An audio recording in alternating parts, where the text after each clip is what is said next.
All right, earlier this week at the University of Washington, while anti-Israel protesters showcased their support for a bloodthirsty terrorist group, a Turning Point USA Frontlines reporter and his security team were attacked violently by members of Antifa right outside the protest encampment. The left claiming the protests are peaceful. Well, you watch this and you tell me what's peaceful about any of it. Please be aware that viewer discretion is advised. Roll it. Okay, now we got a real fight on our hands. You ready? Hey, get that on film, John.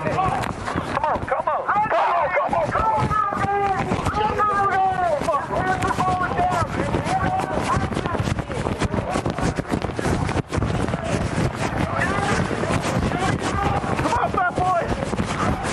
The moment administration knows this is happening, this gets broken up. The administration knows this is happening for a week, brother. No violence. Hey, Miss Shasti Conrad, look at all the violence. It doesn't look so peaceful to me. Here with me to discuss what happened is the video and the man being chased in that video. Turning Point USA Frontlines reporter Jonathan Cho is with me. Jonathan, man, good thing you had some wheels there, son, or you'd have been in real trouble. You got away from sort of, but fisticuffs, people being thrown to the ground. Where's the peaceful part? Yeah, that's what they said the last time, right? Mostly peaceful, but this is anything but peaceful. In fact, I want to be very clear. What's happening here on the ground right now at the University of Washington is that this is no longer just about the students. This is no longer about being pro-Palestine. You have professional far-left activists, people who are middle-aged, in their 40s and 50s, dressed up in black bloc. This is Antifa now, seizing on the opportunity to cause chaos and destabilize this situation to push their own agenda, which is, again, Marxism, communism, and socialism. And again, it's just getting started.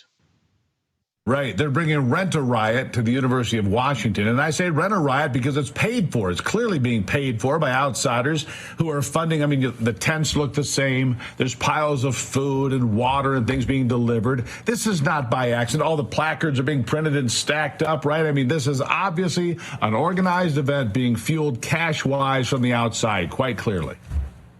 Yeah, and it's a real shame. University officials, again, being caught with their pants down.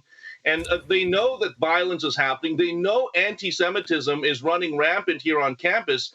Jewish students are afraid to walk through the quad, which is a public place, and yet officials are doing nothing about it. They keep telling me they're closely monitoring the situation, and they're hoping for a peaceful resolution. But look, if you know how these things usually end, they never end peacefully. The cops are going to eventually have to be brought in. We're now entering, week 3. And there's going to be another massive counter-protest this coming Sunday where a group of evangelical Christians and Jewish groups are going to come together and simply march through, have a prayer, and we'll see what happens. Yeah, you called it the Super Bowl of Antifa confrontations coming Sunday. And here's what's so dumb. Why is the University of Washington still allowing this to go on and on and on? I mean, even UCLA cleaned up its act. Columbia cleaned up its act. I mean, you've got some people, camped out on some campuses like at the University of Michigan in Ann Arbor. But what's happening where you are, come on, that can't just go on and on and on. How do they allow that? What's really scary is a lot of gaslighting going on, whether it's intentional or not. I've confronted numerous people. I went to the Regents board meeting yesterday. I spoke to the President Kause, and I asked them point blank, when are you going to clear this? They wouldn't give me a timeline. I asked them, what is it going to take? They wouldn't tell me. I asked them, what are you telling Jewish students who are afraid to be on campus? They wouldn't answer that question. So clearly it appears that, they're trying to, again, spin a certain narrative that says this is a peaceful protest for Palestine. We want to support the students, but in this case, they're only supporting one group of students over another. And now that, again, it's led to vandalism, graffiti, violence, there are rats running around this. This is a full-blown homeless encampment, if you're asking me about what's really happening on the ground. So you've got to ask these administrators, at what point will they take action? I've done that numerous times. They won't tell me. Well, and here's the other thing I want to get back to you, Jonathan. You pointed this out.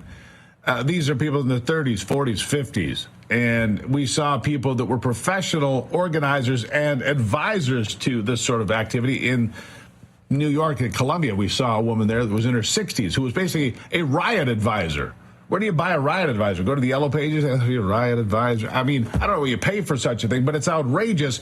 And at a minimum, these police should be going in and removing people that are not members of the campus student body or faculty. At a minimum, I'll give you the last word.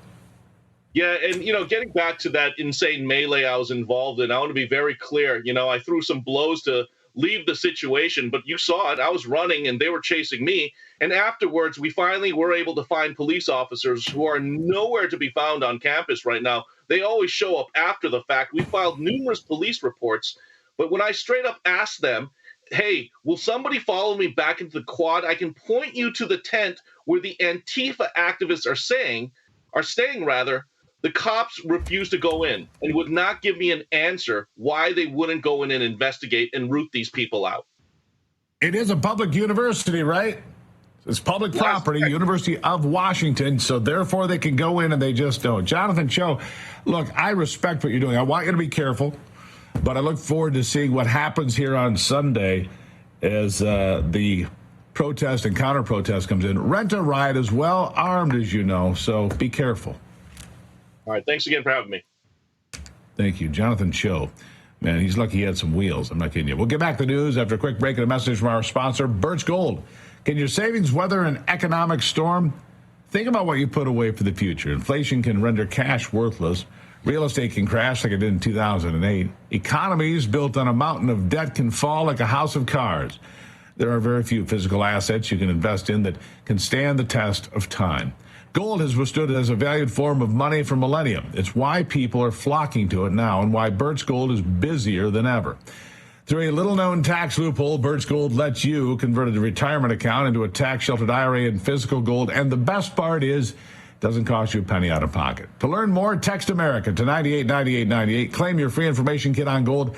Let me ask you again. Can your IRA or 401k weather an economic storm? Because if not, call the people I trust, Birch Gold. Text America to 989898. Secure your savings today.